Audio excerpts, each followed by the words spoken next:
take a look now at what Jack Dorsey has specifically alleged versus what the government's counter-claim is. Now remember that these are claims and counter-claims being made. Jack Dorsey, the Twitter CEO at that time, now says got requests on critical accounts during the farm stir and requests from the Indian government to block them.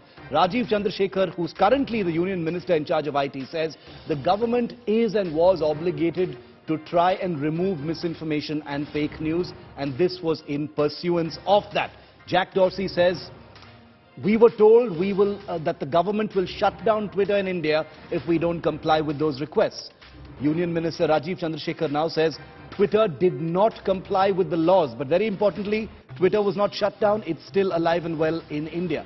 Jack Dorsey says that Twitter was threatened with raids on employees and a complete shutdown of its operations here in India. That's patently a falsehood. No individual was raided at any point of time. Rajiv Chandrasekhar says no one was raided and there was no shutdown of Twitter, both of which are actually facts. Now, the Twitter files expose, which was something that came out after Jack Dorsey sold Twitter to Elon Musk. Just take a look at some of the allegations against this man who now sits pretty and points a finger at India, making all manner of ridiculously false claims, including that the homes of Twitter employees were raided, which is false. Remember that the Hunter Biden story was completely censored on Twitter. You won't find anything about Hunter Biden from that time on Twitter. Links to Hunter Biden's secret email story was censored by Twitter. It was removed by Twitter. It was blacklisted by Twitter. Links to the story were marked as unsafe and then they were removed. So nothing about Hunter Biden anywhere on Twitter.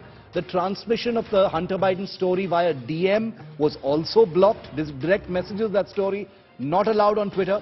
White House spokesperson under the Trump administration was locked out of their account for tweeting about the Hunter Biden story at that time. Very, very selective. What we're trying to suggest to you here, viewer, is that the man making these allegations against India is a man who has a deep ideological leaning, and he has an axe to grind against India because the Indian government made him look stupid in front of the world. Now, there are secret blacklists as well that have been exposed by the new management at Twitter under the old management by Jack Dorsey.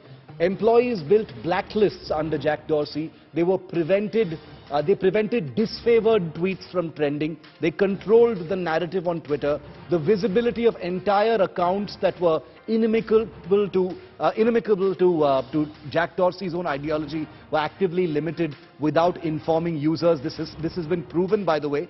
Stanford's Dr. Jay Bhattacharya was placed on a trends blacklist for arguing against the COVID lockdown. Popular right-wing host Dan Bongino was slapped with a search blacklist. The accounts of conservative artist Charlie Kirk was set to do not amplify so that his reach and audience was limited. The very famous deplatforming of Donald Trump. Never before in the history has something like this happened. The banning of Donald Trump, the expunging of Donald Trump from Twitter. His tweets were censored by Twitter executives in the run-up to the November 2020 election.